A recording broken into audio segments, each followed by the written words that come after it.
Welcome to the Sell My Business podcast. I'm your host, Jeffrey Feldberg. This podcast is brought to you by Deep Wealth and the 90-Day Deep Wealth Experience. Your liquidity event is the largest and most important financial transaction of your life, but unfortunately, up to 90% of liquidity events fail. Think about all that time, money, and effort wasted. Of the quote-unquote successful liquidity events, most business owners leave anywhere from 50% to over 100% of their deal value in the buyer's pocket and don't even know it. I should know. I said no to a seven-figure offer and yes to mastering the art and science of a liquidity event. 2 years later, I said yes to a different buyer with a nine-figure offer. Are you thinking about an exit or liquidity event? If you believe that you either don't have the time or you'll prepare closer to your liquidity event, think again. Don't become a statistic and make the fatal mistake of believing that the skills that built your business are the same ones for your liquidity event. After all, how can you master something you've never done before? Let the 90-Day Deep Wealth Experience and our 9-step roadmap of preparation help you capture the maximum value for your liquidity event. At the end of this episode, take a moment to hear from business owners just like you who went through the Deep Wealth Experience.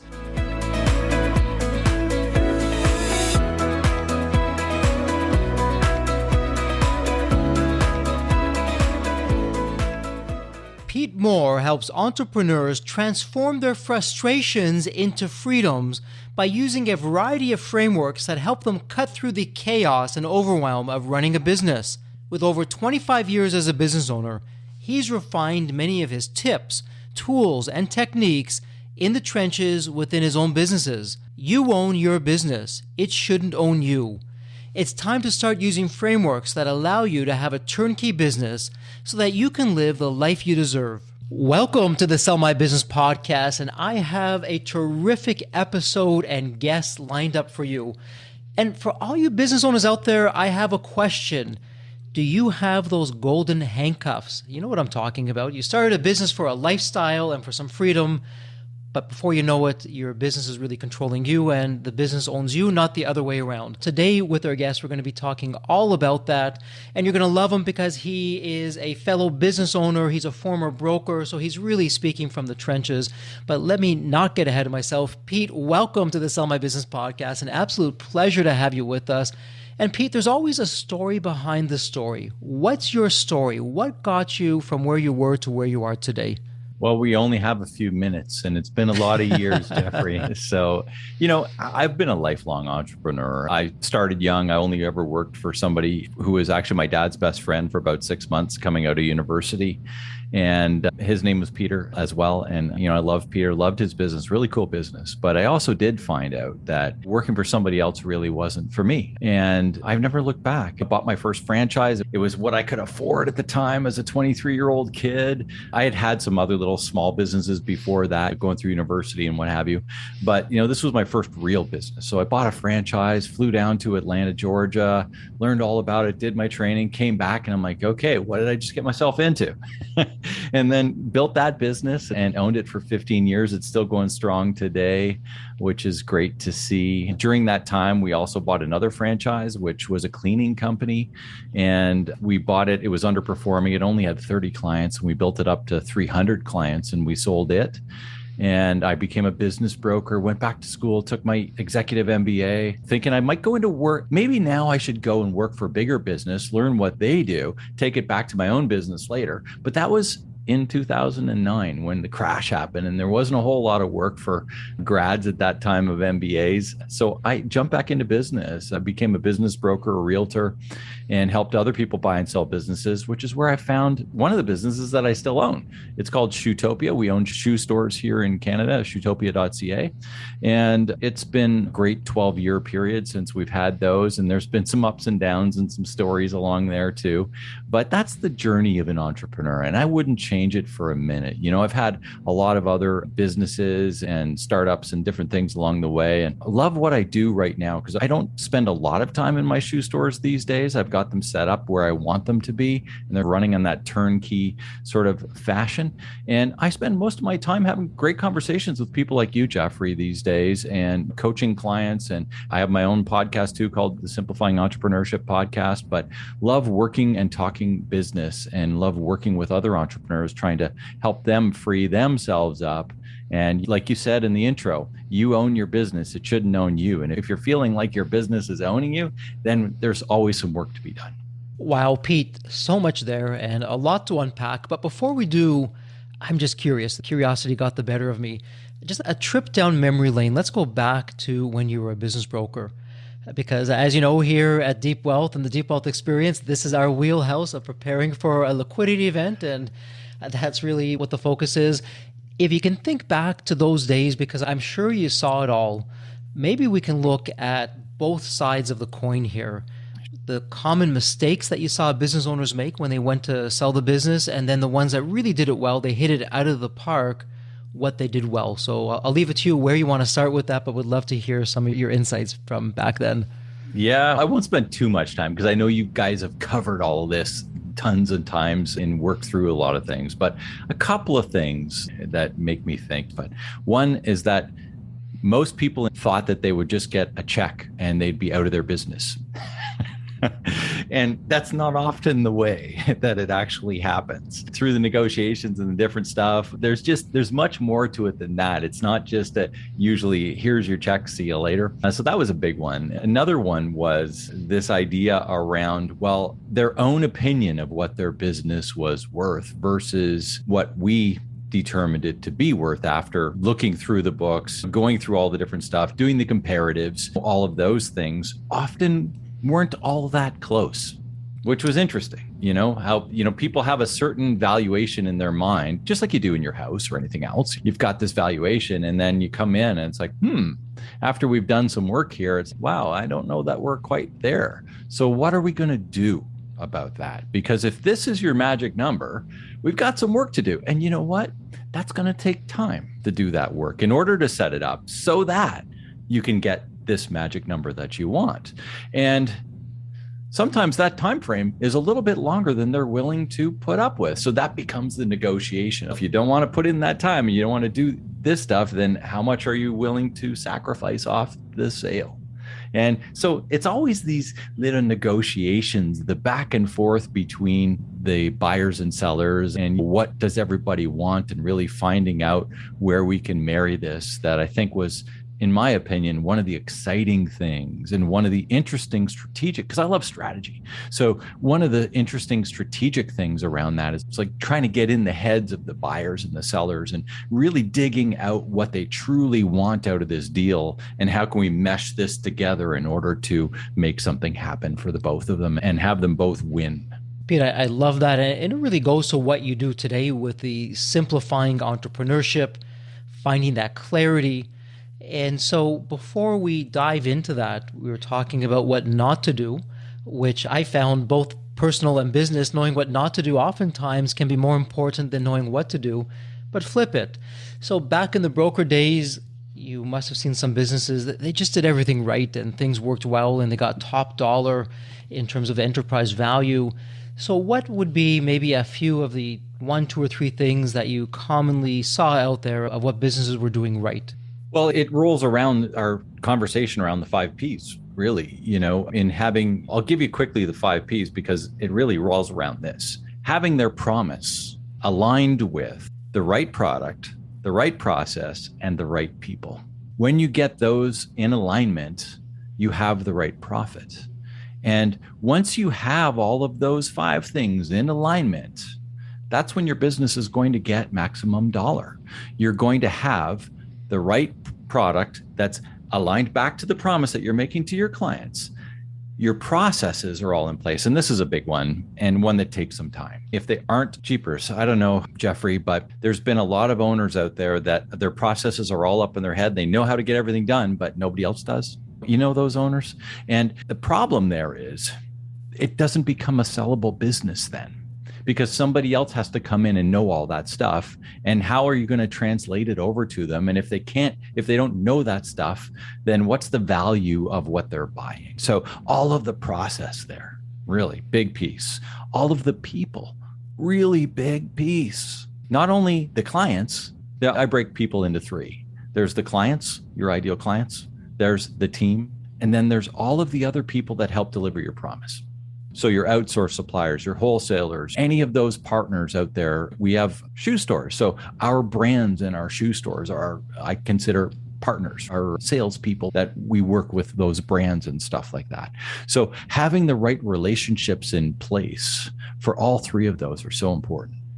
How much nepotism is in the business? If your business is entirely run by your family and you as the principal is going to leave, is everybody else going to vacate as well?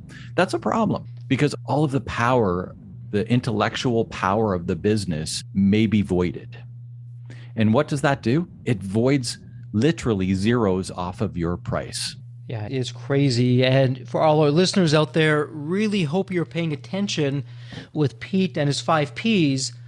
Because I guess, Pete, you're the 6th P in the equation here, but, as I think about this. But really, the promise, the product, the process, the people, that's the foundation for the profit.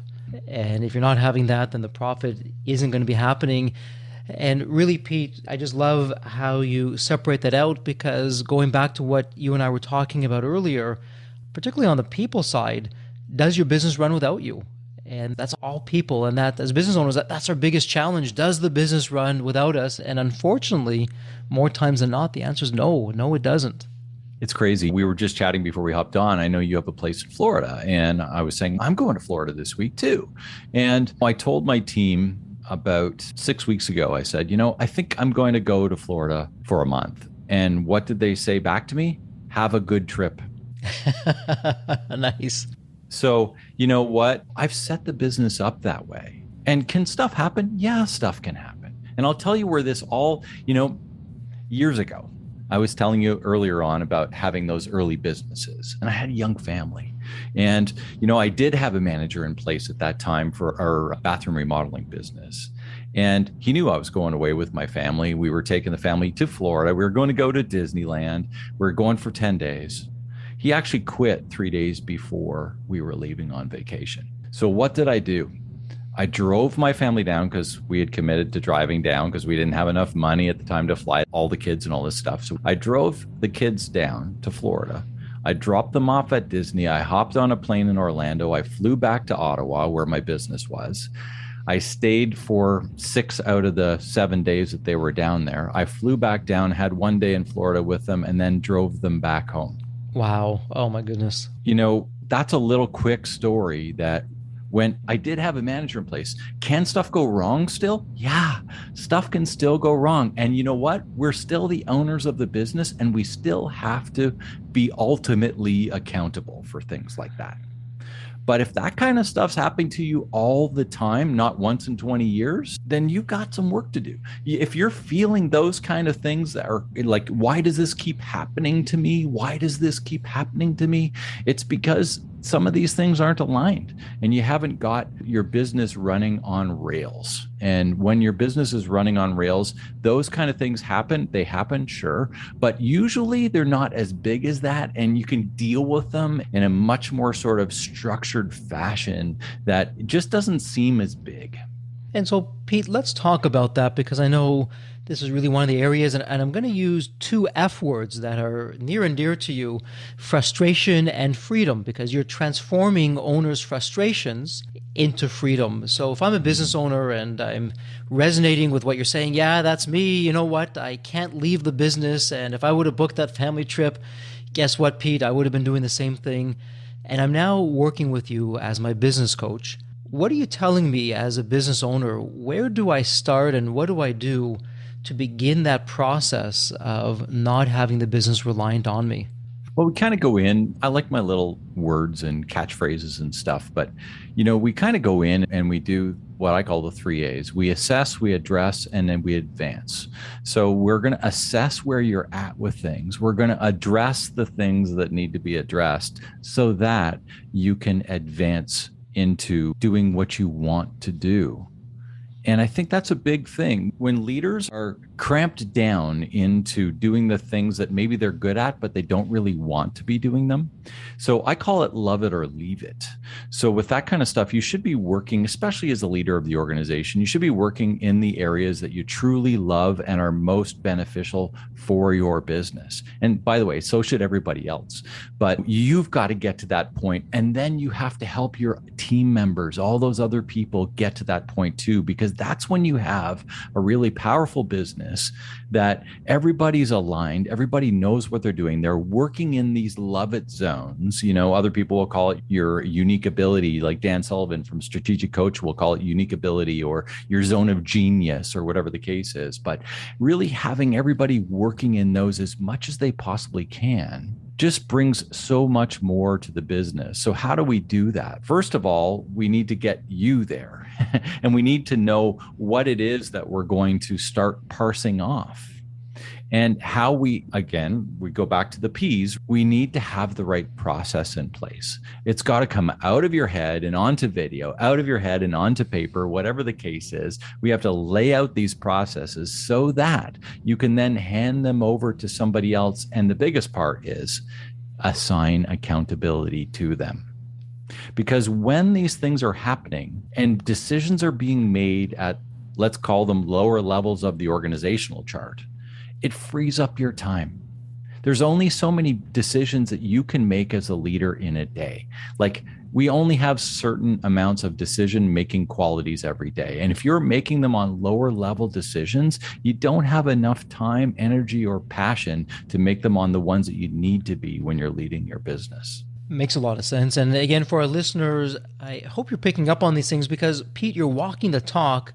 You're simplifying things. You have the 5 Ps and now you have the 3 As, and you're just taking these things and just making it so simple. Pete, let me ask you this, a little bit of a topical question here. So again, as a business owner, I've bought into what you're saying. Okay, got it. I'm going to begin that process of writing everything down or recording everything down. I'm committed to bringing people in that I can effectively fire myself. But as we record this episode, we're really in what people are calling the Great Resignation. People are leaving companies. It's hard to find people. Talent is expensive. What an opportunity.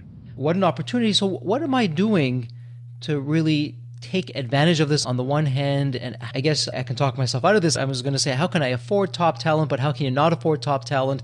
I know this is going through people's minds as they think about this. So I would love your insights on this. You can't afford not to pay what people are worth. That's the base of it. But not everybody's in it just for the money. And you have to understand that people, these days we run business in our shoe stores are in small town. What I'm just going to put it into the framework of our shoe stores. Like, my management team could go to work in a bigger city, bigger metropolis for more money than what I'm paying them. And they know that, and I know that. They don't want to. They want to be 5 minutes from home. They like what we do. They're all bought in. This is that idea of, do you believe that why we start everything with, is your promise aligned?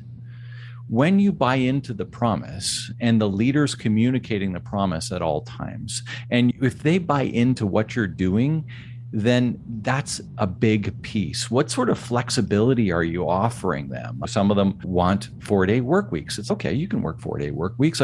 Things aren't as cut and dry as they used to be, and they don't need to be in most cases. So it's like that big thing of trying to find out what it is they want and are they aligned? Because if they aren't aligned with you in the first place, it doesn't matter how much money you're going to pay them, they're not going to stay. And for me, I look at every team member I have, whether it's a salesperson on the floor, whether it's our bookkeeper and management and marketing and all that sort of stuff, every one of them is a crucial piece to what we deliver to our clients. Retail is one of those businesses where you often find a lot of turnover. We don't turn our team.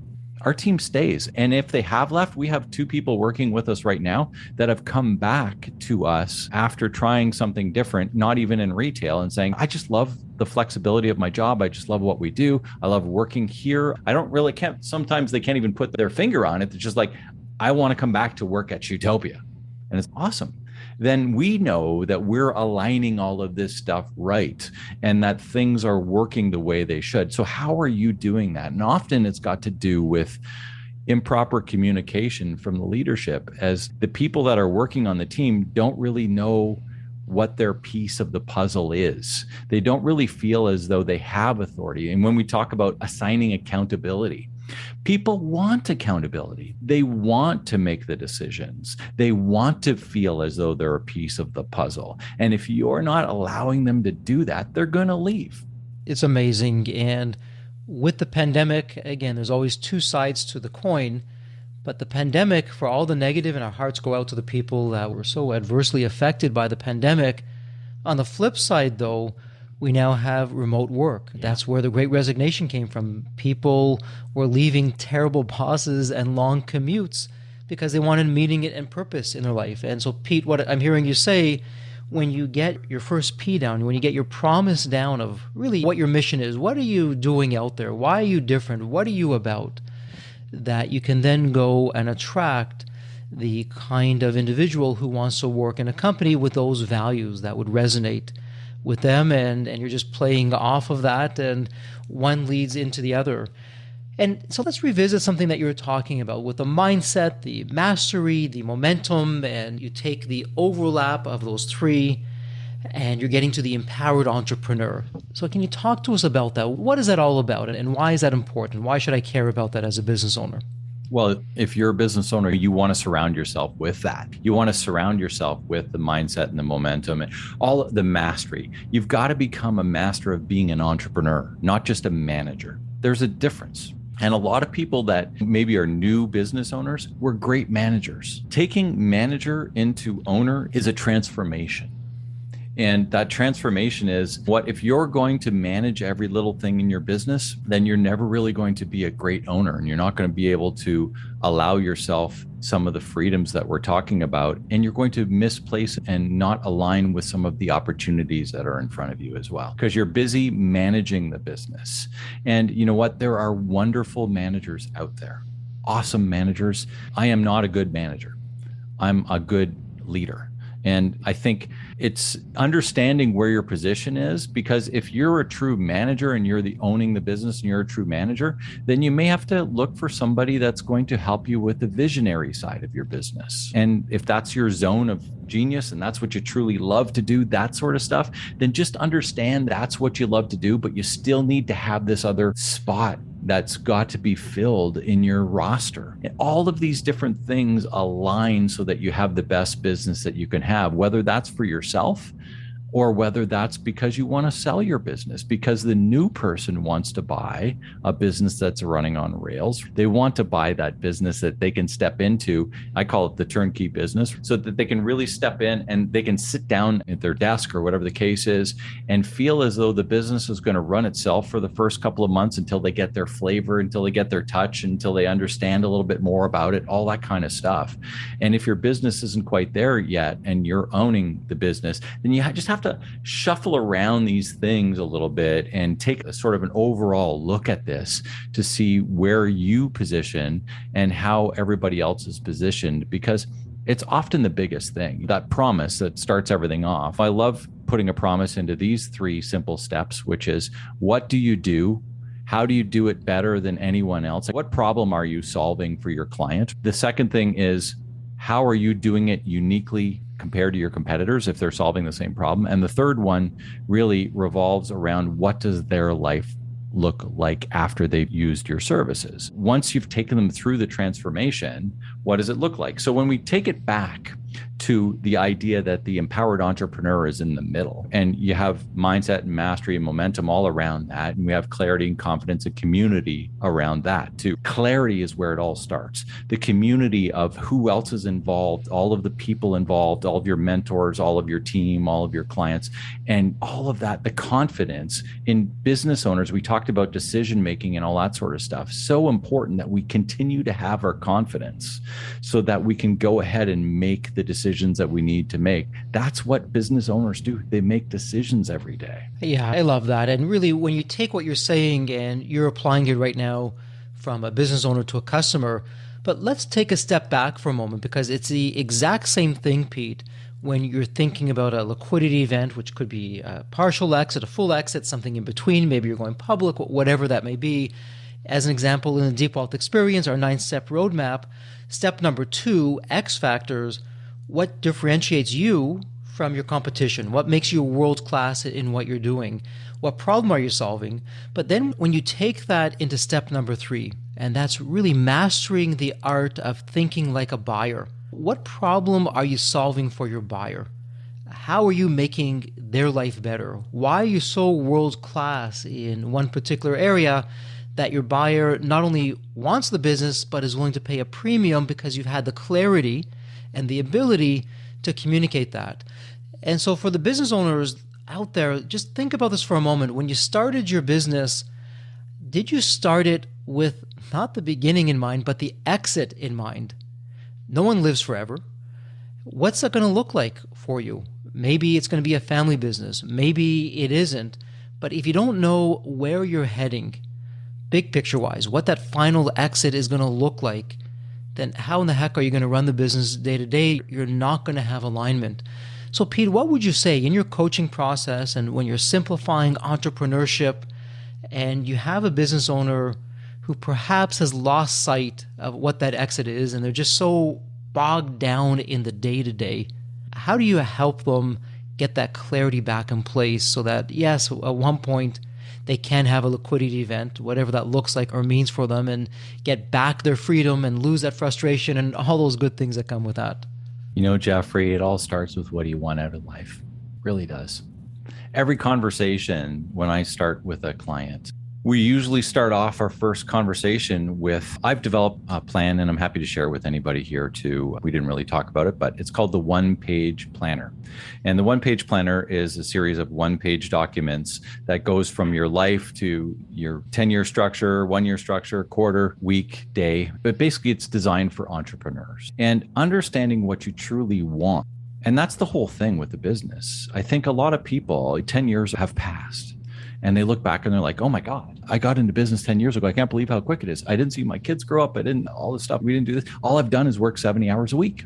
If you're feeling that way, it's time to reset and go back and look at those reasons why you started your business. Because you started your business, everybody starts a business. Everybody buys a business. Every single person starts or buys a business because they want a better life. So what does that life truly look like? So we got to step back a little bit and understand what we want out of life, our relationships, our wealth, our health, our mission, our purpose, those kind of things, and dig. It's a little bit lofty, let's say, at that level, but then we take it down into structures so that we can actually accomplish some of those things.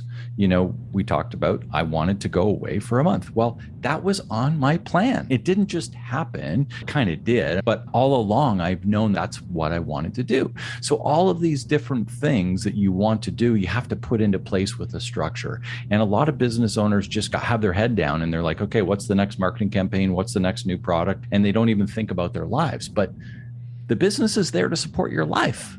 You're not there to support the business. It's got to support your life as the entrepreneur. You're not working for the business like the rest of your team is. That's the difference between being an entrepreneur and working for someone else. And it's not for everybody. I told you about the risks, like having to fly back and lose my family vacation. You know what? Here's another one. We had to sell our cottage because we had some bad stuff go down with one of our businesses. That's not fun, but there are lots of rewards as well. And some of those kind of things, it's just such an interesting way of doing business. And there's a reason why there's only sort of 7 to 10% of the people that are small business owners, because not everybody's okay with a lot of that stuff that we've just talked about. It's a choice. And I think that's what we need to look at.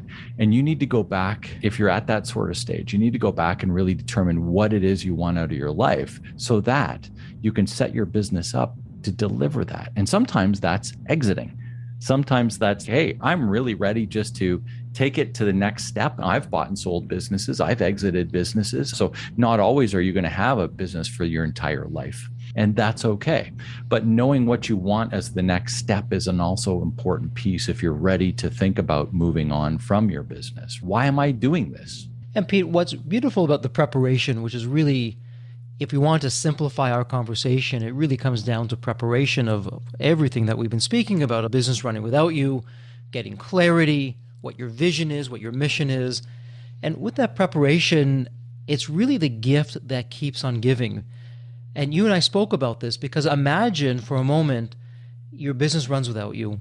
It's fully prepared. Congratulations, you have a thriving and profitable business. So what do you want to do with it? Do you want to maybe keep it forever? Do you want to sell it tomorrow? You have a choice, and the point is you have a choice. But Pete, going back to something that you said, because it's sometimes not so intuitive, it's counterintuitive. And entrepreneurship combined with leadership, that's really where we're at. Let's leave the managing for somebody else, because there needs to be a mindset change. If the mindset and the traditional mindset is, hey, the harder I work, the more successful I'll become.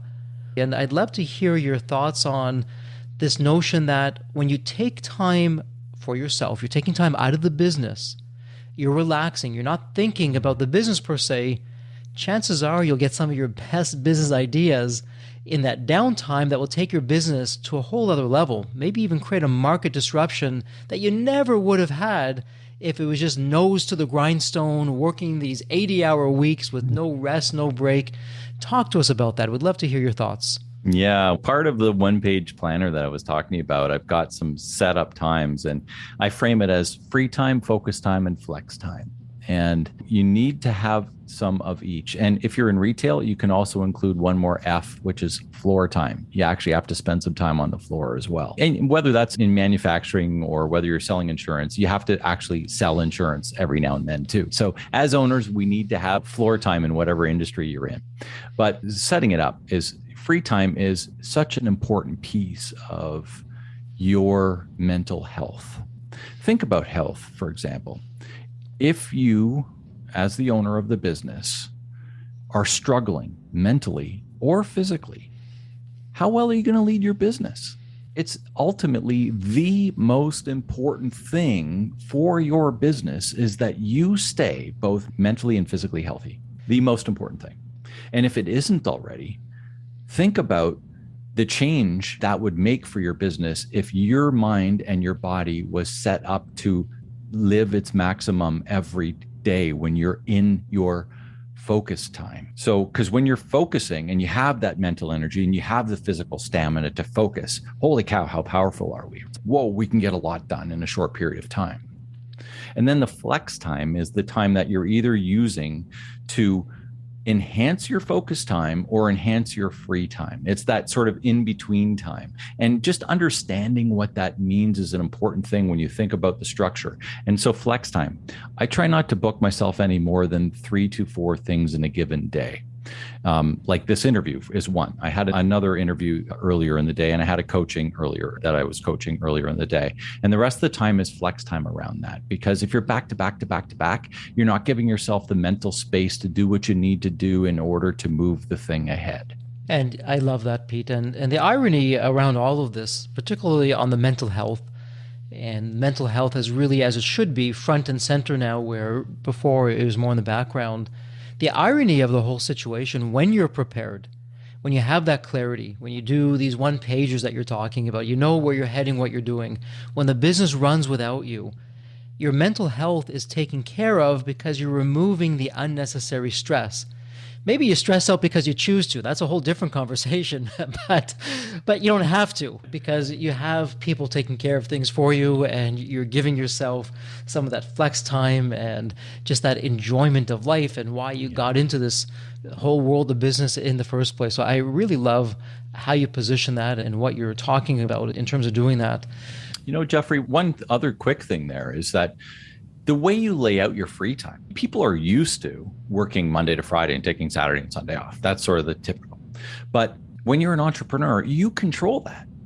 We chatted a little bit earlier before we hopped on live here. Typically, I work 6 days a week and take 1 day off. And then I take a whole week off every month.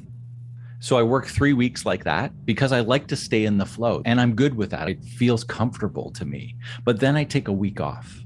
And so now I'm taking a month off next month for the most part. I'm going to inject a couple of things that I just have to get in within that months of coaching clients and stuff like that I have commitments with.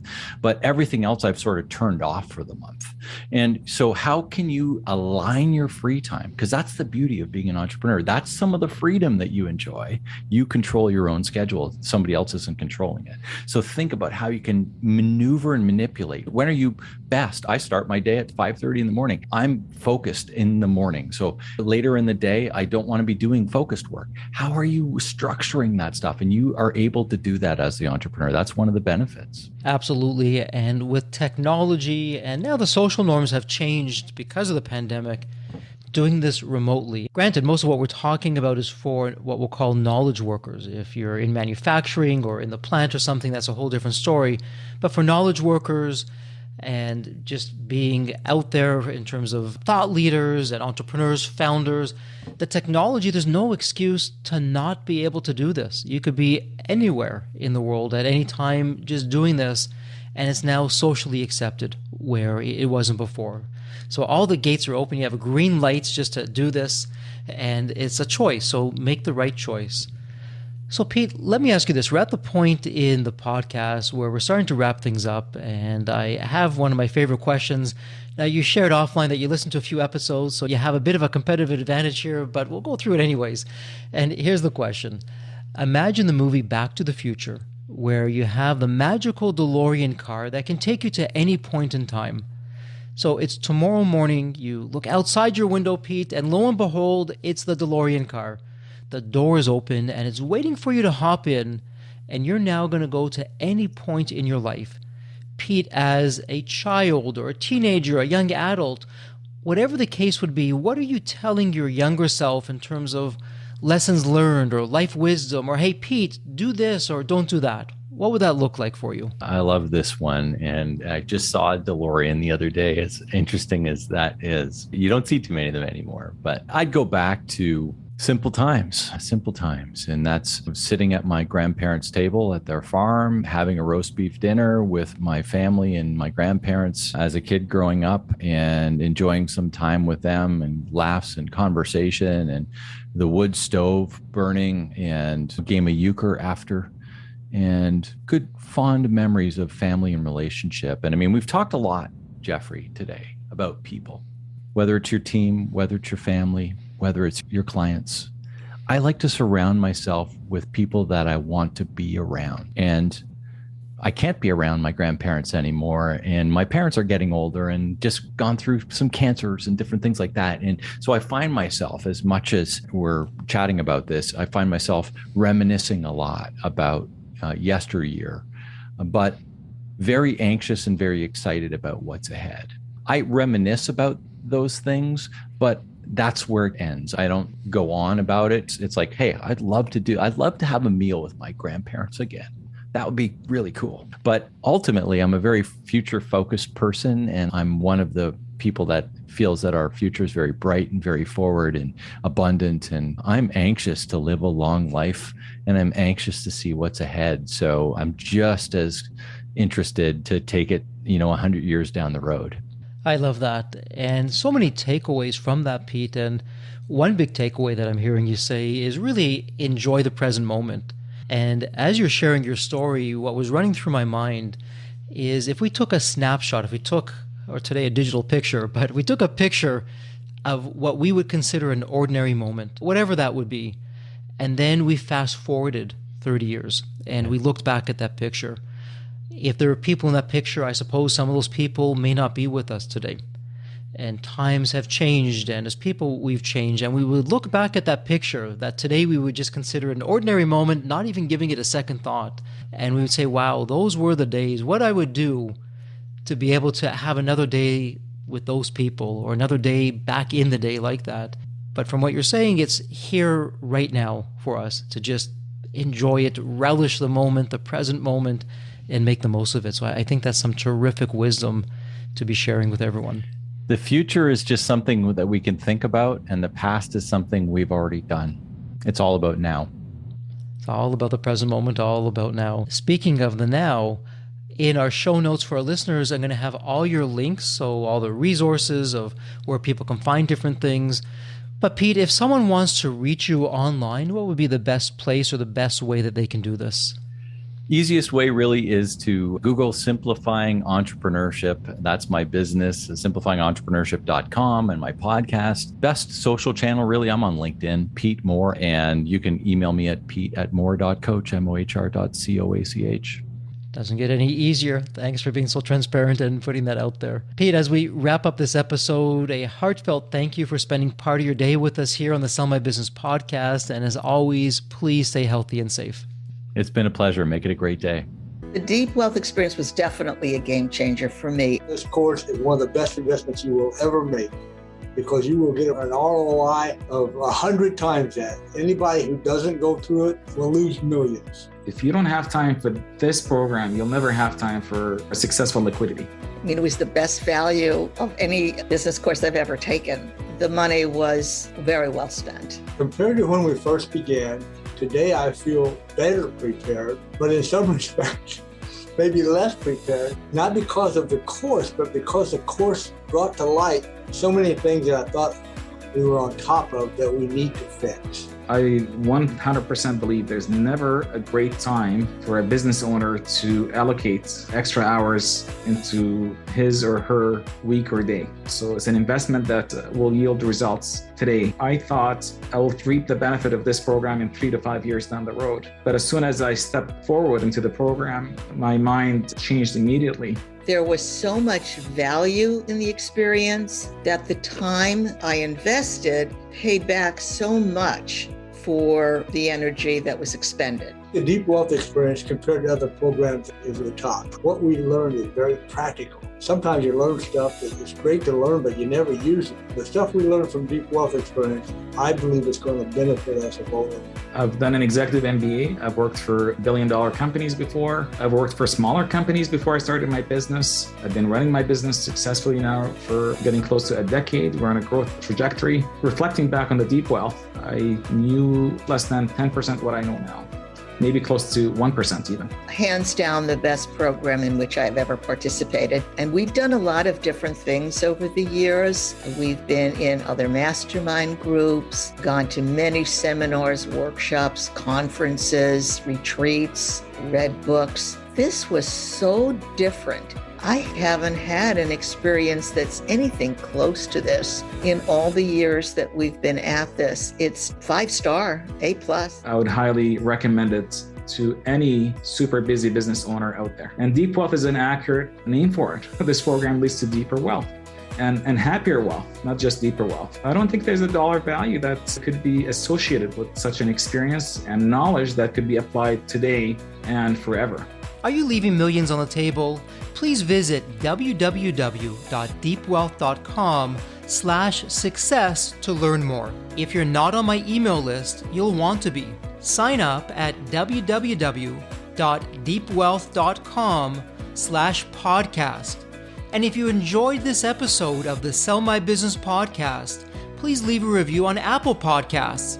Reviews help me reach new listeners, grow the show, and continue to create content that you'll enjoy. As we close out this episode, a heartfelt thank you for your time, and as always, please stay healthy and safe.